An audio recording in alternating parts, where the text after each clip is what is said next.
Good afternoon friends. जैसा कि आपको पता है कि मैं Jitendra Kumar chemistry teacher from रेसवा सेमेस्टर। तो ये रेसवा बिहार सेमेस्टर का जो क्लासेस चल रही हैं उनके एग्ज़ाम बिल्कुल नज़दीक आ चुका है। उस एग्ज़ाम में आज देखना है कि चैप्टर 3 का आज पार्ट 9, चैप्टर 3 का आज पार्ट 9 होगा। Next day very important questions होगा आपकी शेड्यूल में, वह है MCQ क्वेश्चन, जिसमें आपको 85 क्वेश्चंस कल के क्लास में सॉल्व कराए जाएंगे। वेरी वेरी इंपॉर्टेंट क्वेश्चंस होगा MCQ question from chapter 3। Chapter 3 का नेम है इंजीनियरिंग मटेरियल्स। उससे MCQ क्वेश्चंस आपके कल यानी आपके शेड्यूल जो है उसमें कराए जाएंगे। याद रखिएगा कि 85 क्वेश्चंस आपके कराए जाएंगे। बट आज की जो सुपर संडे क्लासेस है उसमें आप देखेंगे पार्ट 9, चैप्टर 3 का पार्ट 9 यानी इंजीनियरिंग मटेरियल्स जो है, इसके पार्ट 9 में आज आपको पढ़ना है प्लास्टिक। आज आपको क्या पढ़ना है? प्लास्टिक पढ़ना है। ठीक है, तो आज प्लास्टिक के बारे में आप देखेंगे, वेरी इंपॉर्टेंट होगा। आज देखेंगे प्लास्टिक होता क्या है। जनरली आपको पता है कि प्लास्टिक के बारे में देखते हो कि घर में, आपके किचन्स में, आपके घर में जितने भी सामान होते हैं लगभग वो प्लास्टिक के यूज़ किए जाते हैं। जैसे हुआ फाइबर की कुर्सीज हो गए, टॉयज हो गए, ठीक है। यानी कई तरह आप तो प्लास्टिक की ऐसे ऐसे चीज़ें आने लगे हैं जिससे आपको पता नहीं चलेगा वो प्लास्टिक है या लकड़ी का बना हुआ है। तो उसी प्लास्टिक के बारे में आज हम लोग करेंगे। इस प्लास्टिक के बारे में आज हम लोग को पढ़ना है, प्लास्टिक क्या होता है। लेकिन ये प्लास्टिक तो जानते हैं वेरी पॉइजनस होते हैं, वेरी पॉइजनस होते हैं। ये कभी भी ये सड़ता गलता नहीं है। आप इसे मिट्टी में भी रख दोगे तो ये कभी भी सड़ेगा गलेगा नहीं, बट वो ज्यों का त्यों रहता है। ठीक है, तो प्लास्टिक के बारे में चलते हैं कि समझ में आ गई प्लास्टिक क्या होता है। इनके दो तरह टाइप्स होते हैं। प्लास्टिक के दो इनके टाइप्स हैं। एक जो होता है थर्मोप्लास्टिक होते हैं और एक होता है थर्मोसेटिंग प्लास्टिक। थर्मोप्लास्टिक, थर्मोप्लास्टिक और सेकेंड आपका जो होगा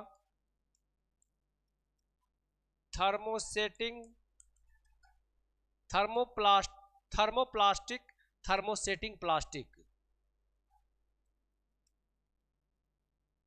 समझ में आ गई बात ना? क्लियर हो गया बेटा? थर्मोसेटिंग प्लास्टिक और थर्मोप्लास्टिक के बारे में क्लियर हो गया है आपको कि ये दो तरह के होते हैं। प्लास्टिक के जो टाइप्स जो होते हैं वह 2 टाइप्स में बटे होते हैं, thermoplastic and thermosetting plastic. Very very important questions है, वेरी वेरी इंपॉर्टेंट क्वेश्चंस इस चैप्टर में। ये थर्मोप्लास्टिक एंड थर्मोसेटिंग प्लास्टिक से कई क्वेश्चंस आएंगे। ठीक है, अब हम लोग को चलना है, अभी पढ़ना है थर्मोप्लास्टिक के बारे में। थर्मोप्लास्टिक क्या होता है वो चल के देखते हैं कि थर्मोप्लास्टिक क्या है। फर्स्ट आपका टॉपिक जो था थर्मोप्लास्टिक, थर्मोप्लास्टिक्स। ठीक है, इस टॉपिक के बारे में हम लोग को पढ़ना है। देखो बच्चा, ये क्या होता है, इनके क्या क्या टाइप्स होते हैं, क्या इसमें क्या क्या हो सकता है, वो हम लोग अभी देखेंगे। यानी थर्मोप्लास्टिक्स जो होता है, यानी there are the polymers which can be the easily, there are the polymers which is the can be the easily soften the repeatedly when heated and the hardened when the cool with the little change in their properties। यह जो होता है बिल्कुल soft होते हैं। ठीक है, जब इसे हीट करते हैं और जब हीट करने के बाद उसे जब कूल करते हैं तो क्या हो जाता है, वो little change in their the properties, उनकी जो गुण जो होते हैं, प्रॉपर्टीज जो होते हैं, बहुत कम चेंज हो पाता है। उनके जो प्रॉपर्टीज जो होते हैं बहुत ही कम चेंज हो पाते हैं। यानी इसको नोट कर लेते हैं, नोट कर लेंगे तो आपको आसानी होगा समझने के लिए। तो समझना आपको है बच्चा यहाँ से, यानी लिख सकते हो कि there are the polymers which can be, there are the polymers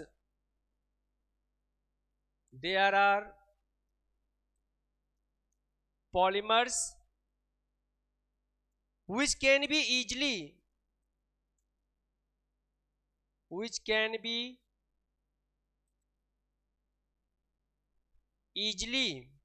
ठीक है, which can be easily softened, क्या हो जा रहा है यार, softened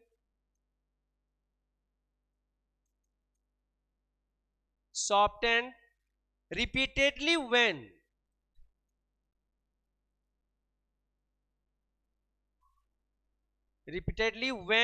heated and hardened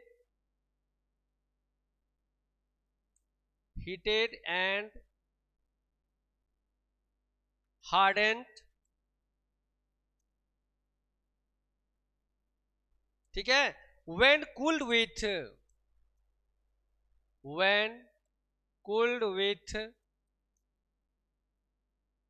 little change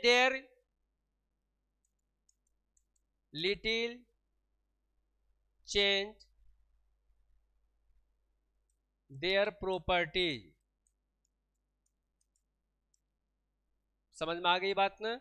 यानी यह जो पॉलीमर्स जो होता है can be easily softened repeatedly when heated, जब इसे आप गर्म करते हो तो वो हार्डेंड होता है, लेकिन जब उसे ठंडा करते हो तो वो अपनी जो उनकी जो प्रॉपर्टीज होता है लिटिल चेंज देयर प्रॉपर्टीज, उनकी प्रॉपर्टीज में चेंजेज जो होता है बहुत ही कम होते हैं।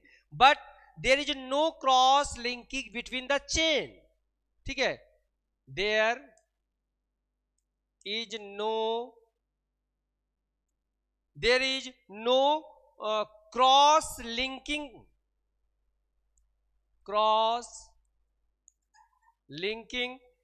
between the chain इनके चेन में किसी प्रकार का क्रॉस लिंकिंग नहीं होता है, ठीक है, इनके चेन में क्रॉस लिंकिंग नहीं होते हैं। लेकिन जब इसे आप when heated then melt and form the fluid which can be molded into any desired shape, जब इसे आप गर्म करते हो तो लिख सकते हो यहां पर when it heated to be easily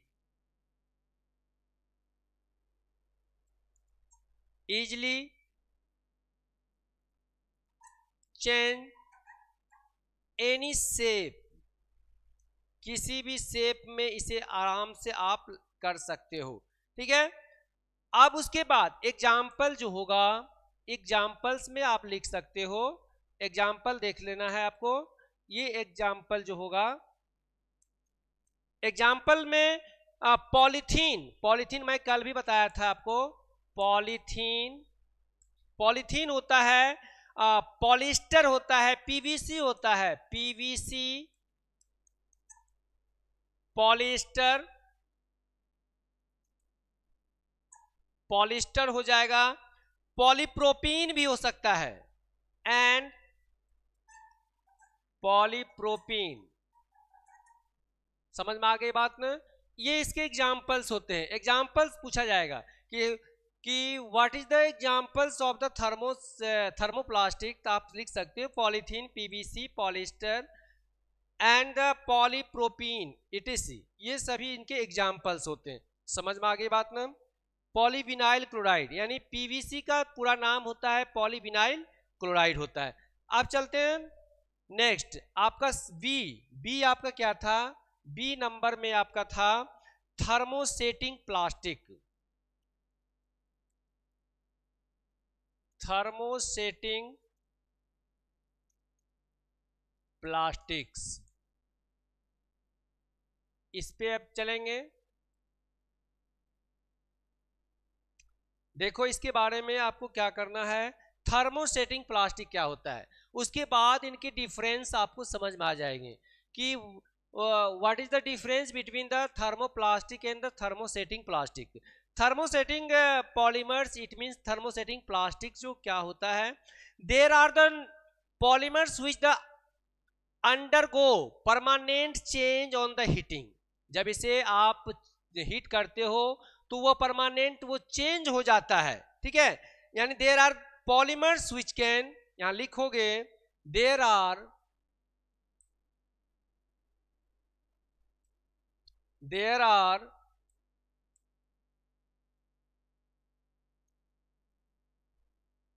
there are the polymers which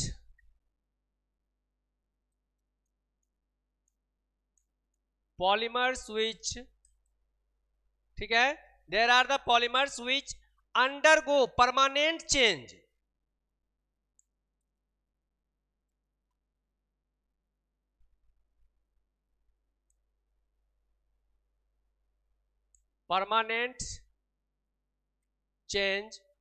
permanent change in the heating, permanent change on heating, यानी जब इसे आप गर्म करोगे तो वो हमेशा हमेशा के लिए अपना शेप मतलब जो है प्रॉपर्टी जो होता है वो उसका चेंज हो जाएगा, ठीक है, क्लियर हो जाएगा, इनका चेंज हो जाएंगे। उसके बाद इसके जो एग्जाम्पल्स होते हैं बेकेलाइट, इनके एग्जाम्पल्स जो होंगे वो बेकेलाइट होगा, एग्जाम्पल जो होगा बेकेलाइट,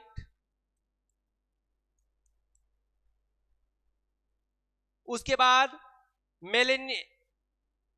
मेलेमीन भी होता है, नोट कर लीजिए,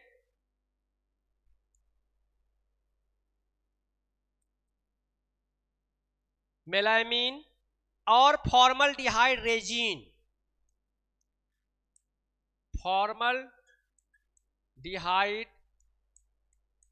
रेजिन, ये सभी इनके एग्जाम्पल्स होते हैं।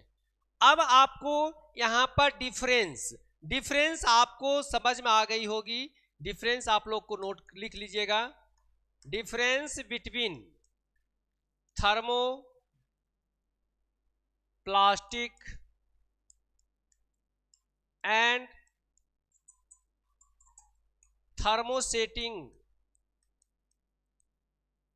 सेटिंग प्लास्टिक्स, ये इनका डिफरेंस आप समझ में आ गया होगा और ये डिफरेंस आपको स्वयं करना होगा, ठीक है, ये डिफरेंस आपको देखना होगा।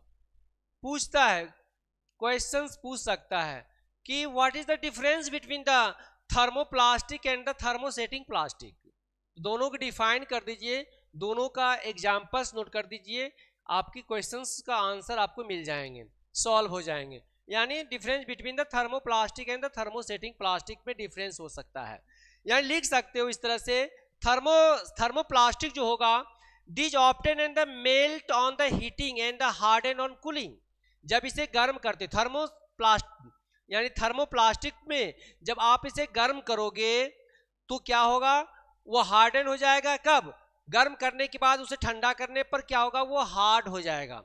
बट थर्मोसेटिंग प्लास्टिक जो होता है these don't soften on the heating, इसे गर्म करने पर वो सॉफ्ट नहीं होता है, बट रेदरी बिकम हार्ड, लेकिन वह क्या होते हैं, हार्ड होते हैं, in case the prolonged heating in done of the start the burning, clear. तो इस तरह से आप लिख सकते हो, एग्जाम्पल्स आपने देख सकते हो कि थर्मोप्लास्टिक में पीवीसी होता है, पॉलीथीन होता है, पॉलिस्टर होता है, टेफ्लॉन होता है, नायलॉन होता है, ये सभी एग्जाम्पल्स जो होंगे थर्मोप्लास्टिक के होते हैं। बट इनके एग्जाम्पल्स मैंने यहाँ नोट ही कर दिया है, बेकेलाइट होता है, यूरिया फॉर्मल्डिहाइड रेजिन भी होता है, यूरिया फॉर्मल्डिहाइड यहाँ नोट कर लीजिए, यूरिया फॉर्मल्डिहाइड रेजिन भी होता है, ठीक है। उसके बाद मेलामीन भी होता है, इनके एग्जाम्पल्स जो आपके लिखा हुआ है, क्लियर हो गया बच्चा। अब चलते हैं, अब इसके जो नेक्स्ट पार्ट जो होगा, नेक्स्ट टॉपिक जो होगा वो चल के देखते हैं, यानी इंग्रेडिएंट्स ऑफ ए प्लास्टिक के अंतर्गत क्या क्या पाए जाते हैं वो चल के देखना है आपको।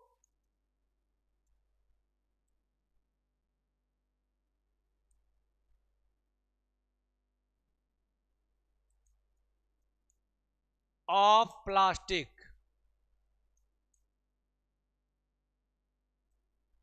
यानी इंग्रेडिएंट्स ऑफ प्लास्टिक, इस प्लास्टिक में क्या क्या होते हैं वो चल के समझना होगा। देखिए इसमें क्या क्या पार्ट्स हो सकते हैं। इसमें कई तरह के पार्ट्स हैं। सबसे पहला आपका रेजिन। रेजिन क्या होता है फर्स्ट में लिखना है आपको। रेजिन, ये पार्ट में क्या होता है, रेजिन के बारे में आपको समझना होगा। ठीक है, रेजिन क्या होता है। रेजिन जो होता है a polymers material is the mixed with the few ingredients each of the following imparts some the useful properties to the finished plastic. The main types of the compounding ingredients and their the function are the described below. तो resin के बारे में आपको समझना होगा। Resin is the binder. Resin क्या होता है, इट इज द बाइंडर, लिख सकते हो यहां पर, इट इज बाइंडर। ठीक है, it is a binder which holds the different constituents together. समझ में आ गई बात ना। यानी रेजिन को एक पॉइंट आपको मिल गया कि इट इज द बाइंडर। क्या होता है बाइंडर, विच होल्ड द, कब होगा, which hold the different constituents together. Different constituents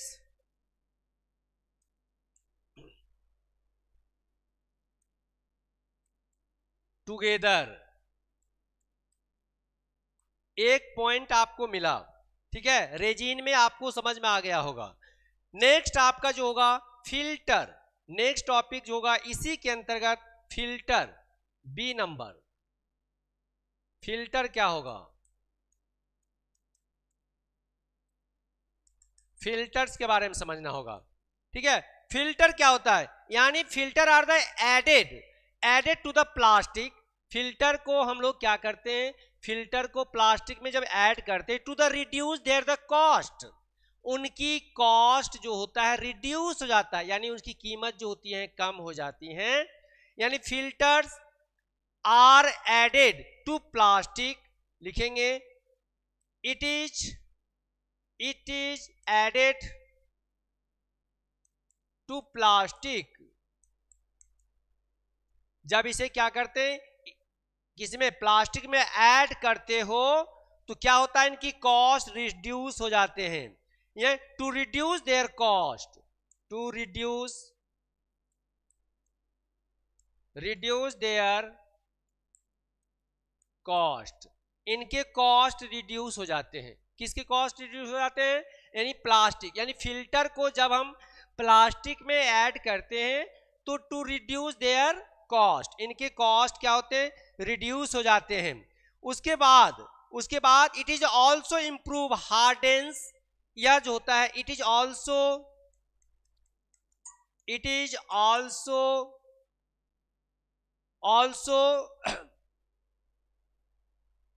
note कर सकते हो, it is the also improve hardness,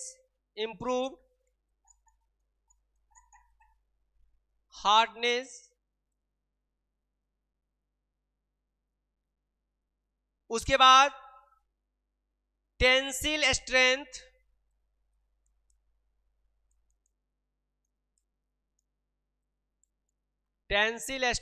भी होता है। समझ में आ गई बात ना।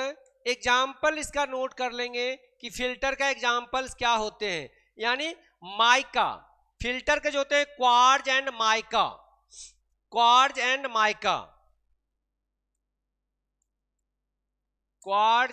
माइका, ये इसका एग्जाम्पल्स हैं, क्वार्ट्ज एंड माइका, किसका, फिल्टर का। ठीक है, उसके बाद आप जानते हो कि नेक्स्ट इसका जो होगा टॉपिक में वो आपका पिगमेंट जो होता है वो कलर से संबंधित होते हैं, कलर से संबंधित सी पिगमेंट्स, या कलर से संबंधित होगा।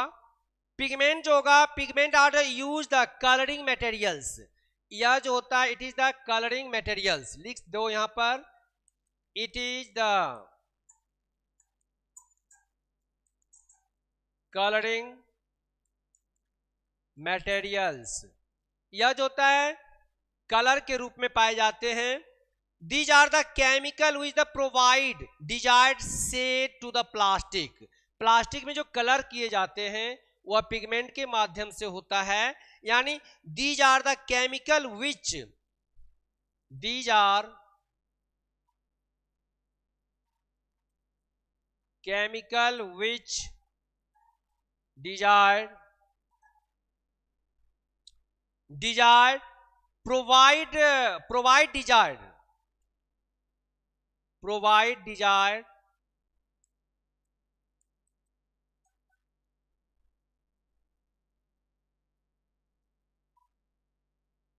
shade on plastic, ठीक है, shade on the plastic, shade on the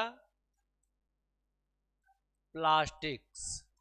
समझ में आ गया पिगमेंट का क्या होता है? पिगमेंट के द्वारा it is the colouring material, यह जो होता है कलर का मटेरियल्स होते हैं। दीज आर द केमिकल, ये केमिकल होते हैं विच प्रोवाइड, और क्या प्रोवाइड करता है? Desired the shade on the plastic, plastic के ऊपर जो कवर किया जाता है कलर का वो तैयार करने में ये मदद करता है। नेक्स्ट टॉपिक आपका जो होगा लुब्रिकेंट्स, डी जो आपका है लुब्रिकेंट्स।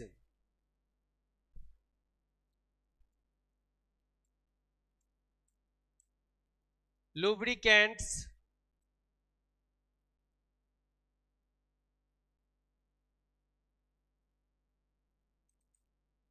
लुब्रिकेंट्स के बारे में समझना होगा।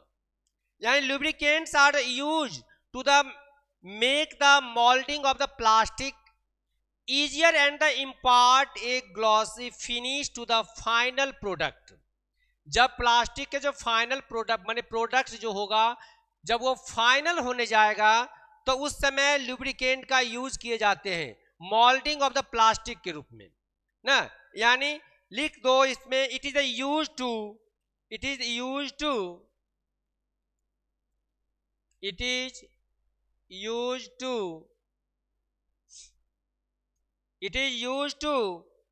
the molding of plastic, used to the molding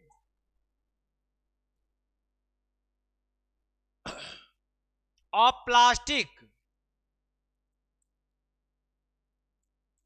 plastic easier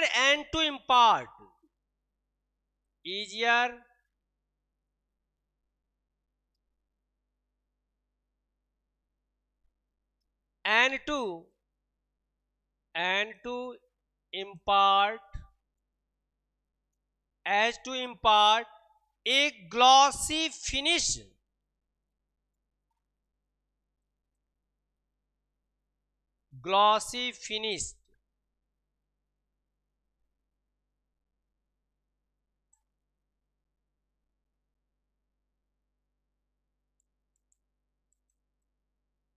glossy finished, ठीक है, to the final product,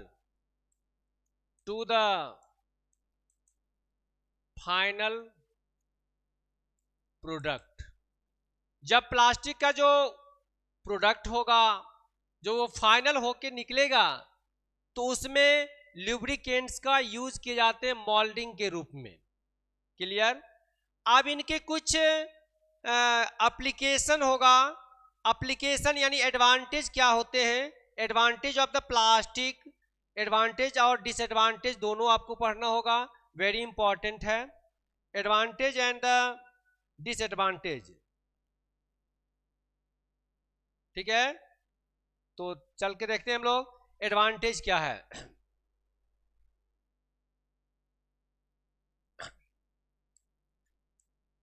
advantage of plastic,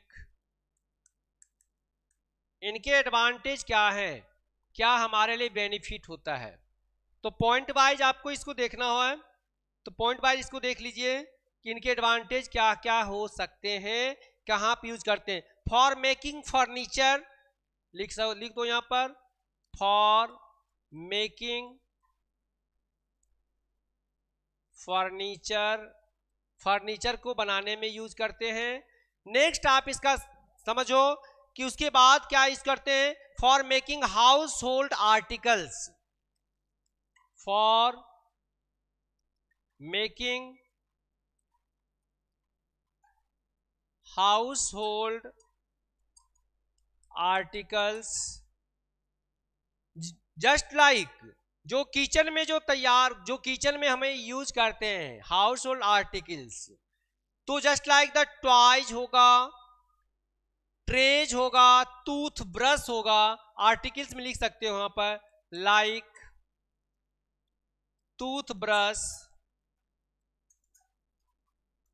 toys, ठीक है। ये सभी चीजें, brush, washing brush,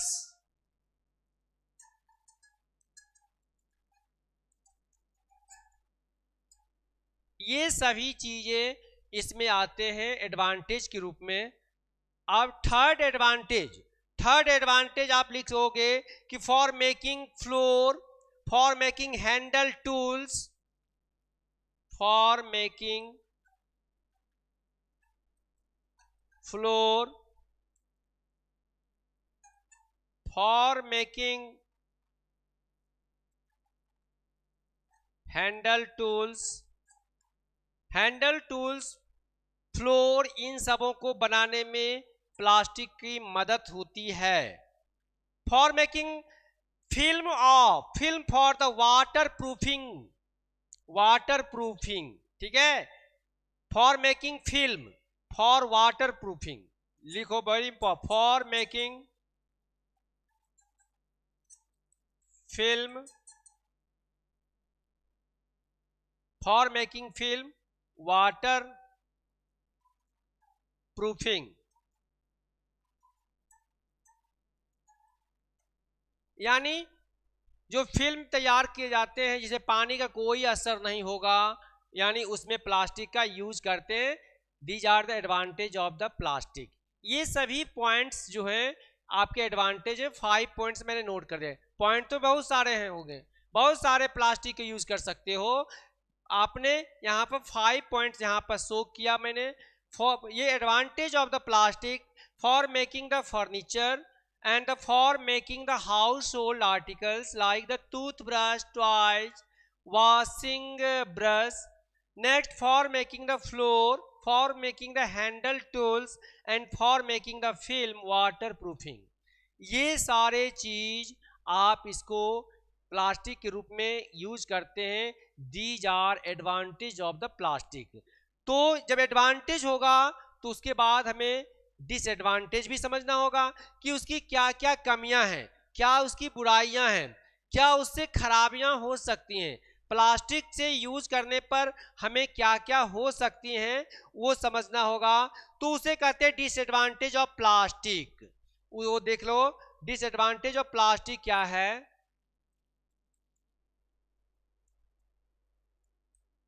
disadvantage of plastics, इनकी डिसएडवांटेज ऑफ प्लास्टिक देखना है, इनकी क्या क्या कमियां हैं। फर्स्ट पॉइंट आप देखेंगे कि हाई कॉस्ट, इसकी कॉस्ट बहुत ज्यादा होती है, तो हाई कॉस्ट, ठीक है, हाई कॉस्ट हो गया। उसके बाद पुअर डक्टिलिटी,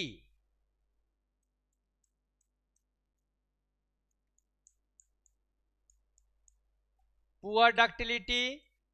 नेक्स्ट इसकी कमियां होगा सॉफ्टनेस, नेक्स्ट इसकी जो होगा low heat resistance,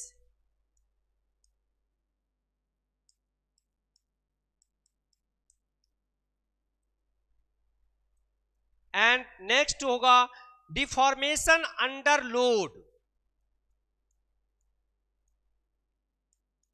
deformation under load. ये 5 डिसएडवांटेज मैंने यहां शो किया।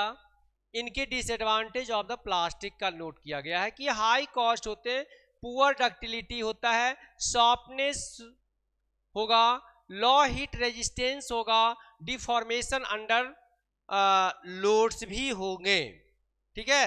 सॉफ्टनेस समझ में आ गई बात, तो ये डिसएडवांटेज हो गया। अब उसके बाद हम लोग आज रबर पढ़ेंगे, प्लास्टिक के बाद रबर के बारे में देखना है कि रबर क्या होता है। तो नेक्स्ट आपकी जो टॉपिक है वह है रबर के बारे में पढ़ना है। रबर को इलास्टोमर्स भी कहा गया है।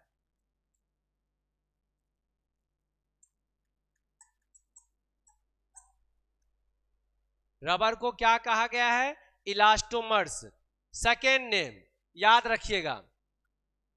तो अदर नेम ऑफ रबर क्या होगा? इलास्टोमर्स होगा। क्वेश्चंस बन सकता है एमसीक्यू क्वेश्चंस में। रबर के बारे में आपको समझना है, रबर क्या होता है। रबर आप समझ सकते हो कि it is the original length shape on the size after being the stretch और the default in the example of the elasticity.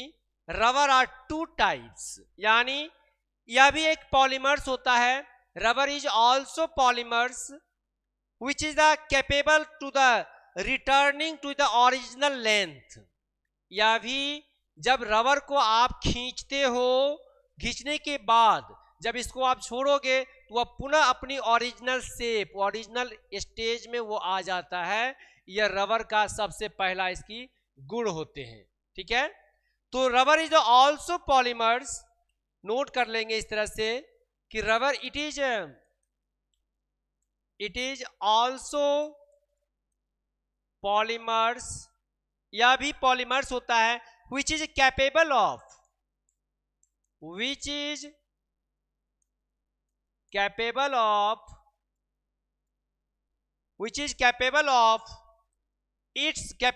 returning to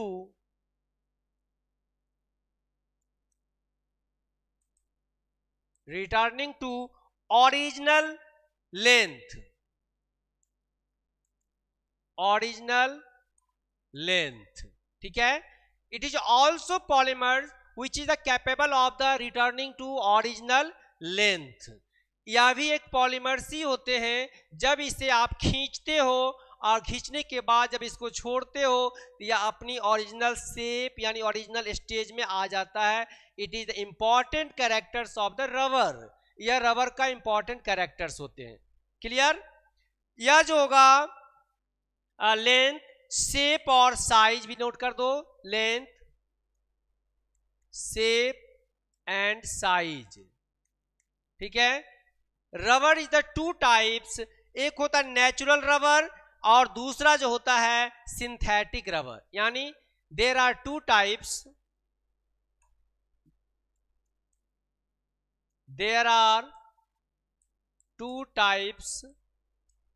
या दो टाइप्स जो होगा, फर्स्ट जो होगा वो होगा नेचुरल रबर और सेकेंड होगा सिंथेटिक रबर।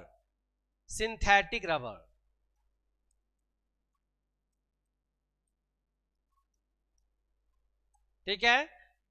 यानी rubber there is the two types, natural rubber and synthetic rubber. अब आपको नेचुरल रबर के बारे में आपको पढ़ना होगा, नेचुरल रबर क्या होता है, ठीक है। नेचुरल रबर देखो, फर्स्ट आपकी टॉपिक जो था नेचुरल रबर, ये क्या होगा? नेचुरल रबर के बारे में आपको समझना होगा। नेचुरल यानी प्राकृतिक में जो पाए जाने वाले रबर होते हैं। आपने सुना होगा कि लेटेक्स का जो ट्री होता है उससे सफेद कलर का दूध निकलते हैं और उनसे रबर तैयार किए जाते हैं। It is the natural rubber, यह नेचुरल रबर होता है। Natural rubber is obtain the latex from rubber tree, ठीक है। यह जो होता है इट इज लिख सकते हो इट इज ऑब्टेन टू, यह जो नेचुरल रबर जो है यह लेटेक्स ट्री से प्राप्त होता है। किससे प्राप्त होता है? लेटेक्स ट्री से प्राप्त होता है। Latex is the coagulated with the acetic acid और द फॉर्मिक एसिड। इसके अंदर, लेटेक्स ट्री के अंदर acetic acid and formic acid पाए जाते हैं। इसके अंदर क्या पाए जाते हैं? Acetic acid and formic acid पाए जाते हैं। किसमें पाए जाते हैं? इसमें, लेटेक्स ट्री में। Latex tree, it is a natural rubber obtained from latex tree, या लेटेक्स ट्री से प्राप्त होते हैं। It contains the latex tree has acetic acid and the formic acid. इसमें दो तरह के एसिड होते हैं, acetic acid and the formic acid. Chemical formula भी आप इसको समझ सकते हो कि एसिटिक एसिड का क्या होता है। ये हो जाएगा, और ये इसका फॉर्मिक एसिड का हो गया। समझ में आ गई बात? अब इसके बाद चलोगे कि देखना है कि यह कैसे तैयार होता है। यानी natural rubber is the soft, gummy and the sticky. Natural rubber जो होगा, नेचुरल रबर यह क्या होगा? बिल्कुल सॉफ्ट होगा, सॉफ्ट, गम के तरह होगा, और स्टिकी होगा। एंड मतलब लस्सेदार, जिसमें चिपक जाए, इस तरह से होते हैं। नेचुरल रबर में क्या वो क्या होता है? सॉफ्ट होते हैं, गमी एंड द स्टिकी, ये चीज पाए जाते हैं। बट डाइल्यूट एसिड, ये जो है, it is the soluble in water. यह जो होता है, इट इज soluble in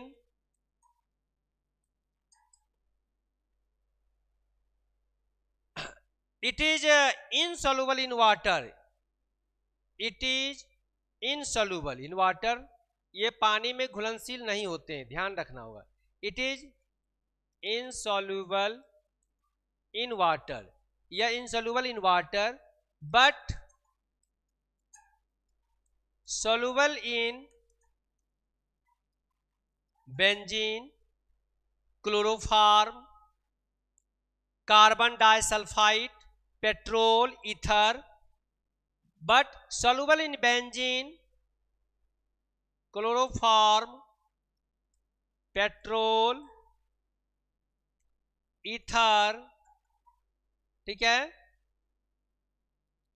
इन चीजों में या सॉल्युबल होते हैं, बट वाटर में या इनसॉल्युबल होता है। कौन? Natural rubber. नेचुरल रबर जो है, it is the soluble in benzene, chloroform, petrol, ether, alcohol, but insoluble in water. लेकिन यह वाटर में इनसॉल्युबल होते हैं। अब उसके बाद समझेंगे कि इसका ड्रॉबैक, यानी रॉ रबर, रॉ जो कच्चा रबर होता है वो क्या होता है। ड्रॉबैक ऑफ द क्रूड, यानी रॉ रबर्स के बारे में। Crude rubber has the following drawback, इसके अंतर्गत आपको देखना होगा। तो टॉपिक आपका है drawback of crude, drawbacks of crude या रॉ रबर। जो कच्चे जो होते हैं उसमें क्या क्या पाए जाते हैं वह समझना है आपको। तो ध्यान से देंगे, इट कैन बी द, यानी crude rubber has the following drawbacks. इसमें कई तरह होते हैं।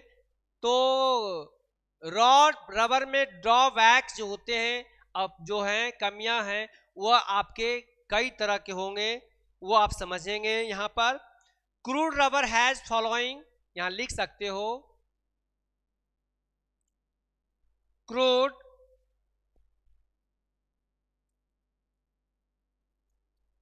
Rubber has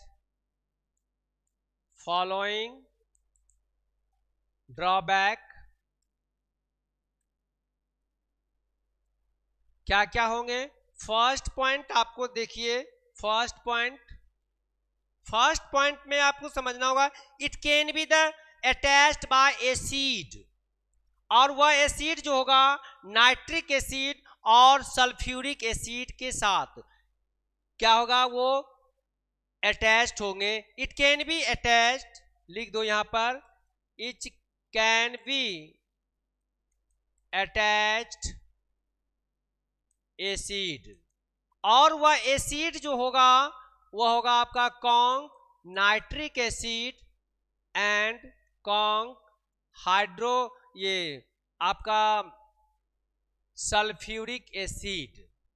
it can be attached, it can be attached acid, या एसिड के साथ अटैच होता है। कौन सा एसिड होगा वो? Conc HNO3 and conc H2SO4। Name is the chemical name is nitric acid and the sulphuric acid. Sulphuric acid known as the king of chemical. Question आ सकता है कि which king of chemical known as, तो आप तुरंत कहेंगे उसे, क्या कहेंगे? H2SO4। सेकेंड आप समझिए, यानी it is plastic in nature, it is plastic in nature, मतलब इनके जो नेचर जो होंगे स्वभाव से ये प्लास्टिक की तरह होंगे। It is plastic in nature. Next जो होगा, due to it oxidation in air, it is not durable, यानी ऑक्सीडेशन इन एयर, लिख दो यहां पर, ऑक्सीडेशन इन एयर, एयर में यह ऑक्सीडाइज हो जाता है, ऑक्सीडेशन इन एयर। उसके बाद it become hard and brittle at the low temperature, यानी hard and brittle at low temperature. ये सारे जो है ड्रॉबैक हैं, ठीक है, ये सभी ड्रॉबैक हो गए। अब ड्रॉबैक के बाद आपको synthetic also second name is the artificial rubber. Synthetic rubber जो होगा उसे आर्टिफिशियल, उसे क्या कहते हैं बेटा? Artificial rubber.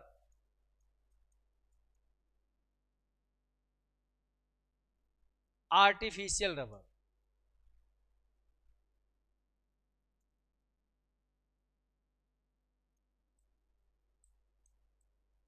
आर्टिफिशियल रबर के नाम से जानते हैं सिंथेटिक रबर को।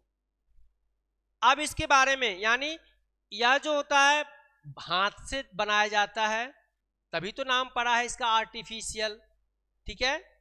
आर्टिफिशियल रबर, यानी synthetic rubber is the term used for the rubber like the materials which is obtained by means of synthetic, यानी यह तैयार सिंथेटिक के द्वारा होता है, केमिकल के द्वारा बनाया जाता है, ये मनुष्य के द्वारा बनाया जाता है। So it is called the artificial rubber, इसीलिए इसे कहा गया है आर्टिफिशियल रबर के नाम से जाना गया है।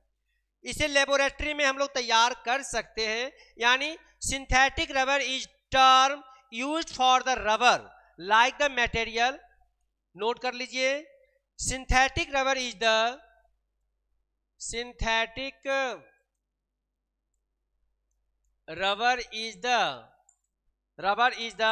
term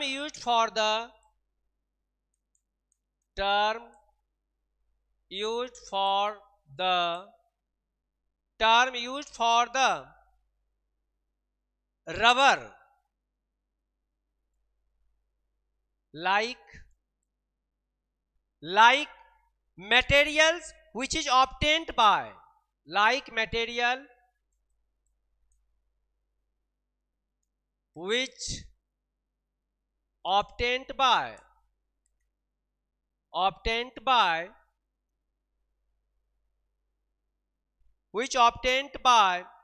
means of synthetic,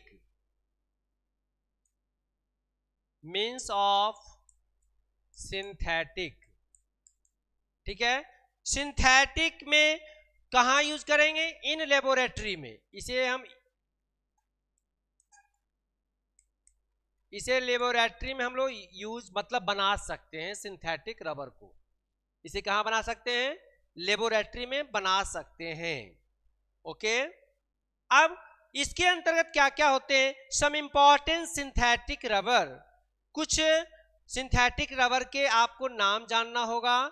वह नेम क्या होगा वो देखो, वह नेम क्या है यहां लिख सकते हो। सम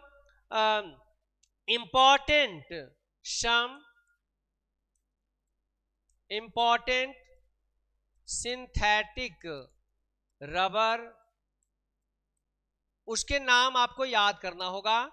कल के क्वेश्चन एमसीक्यू क्वेश्चंस में पूछा जाएगा। तो फर्स्ट नेम आपको नियोप्रीन आपको जानना होगा, नियोप्रीन, ये फर्स्ट नेम। उसके बाद ब्यूना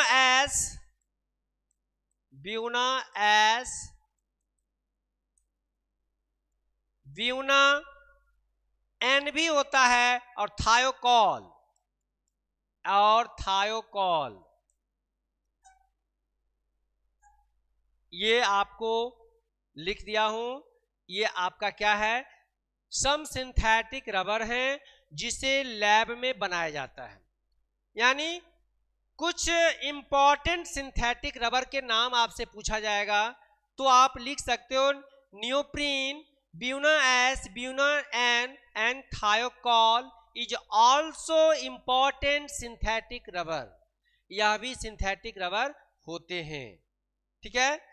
तो फर्स्ट आपको जानना है कि नियोप्रीन क्या होता है। बार बार क्वेश्चन ये आता है नियोप्रीन के बारे में।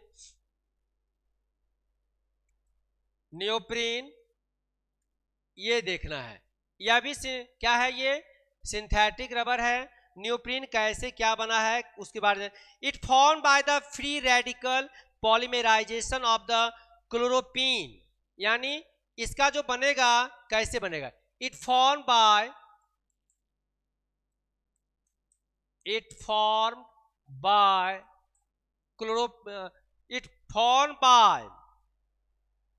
radical polymerization of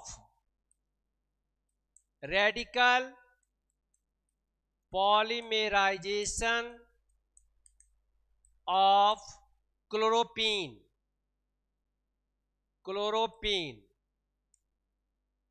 यानी neoprene is the form by radical polymerization of the chloroprene. Questions बनेगा यहां पर कि नियोप्रीन कैसे तैयार होता है, तो आप लिख सकते हो कि उस कैसे रेडिकल पॉलीमराइजेशन ऑफ क्लोरोपीन के द्वारा, यानी क्लोरोपीन के द्वारा नियोप्रीन तैयार होते हैं। तो इनका हम लोग देख लेते हैं कि एग्जाम रिएक्शन देख लेते हैं। रिएक्शन जो होगा किस तरह से होगा वो समझ लेते हैं यहां पर। रिएक्शन यानी यह रिएक्शन मैं बना रहा हूं, ध्यान देंगे।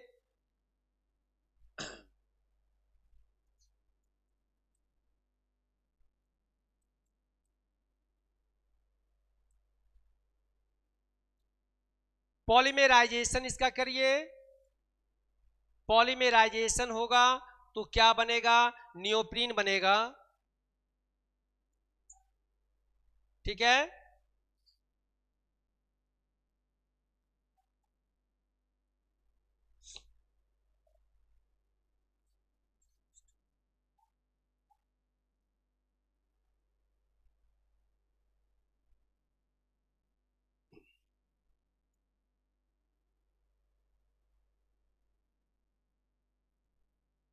एन फॉर नंबर होता है। It is the name of the neoprene. क्या है ये बेटा? ये आपका नियोप्रीन है, लिख देता हूं यहां पे।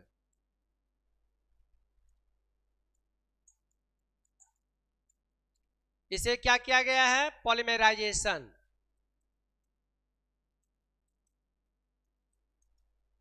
पॉलीमराइजेशन, और इसका नाम है क्लोरोपीन।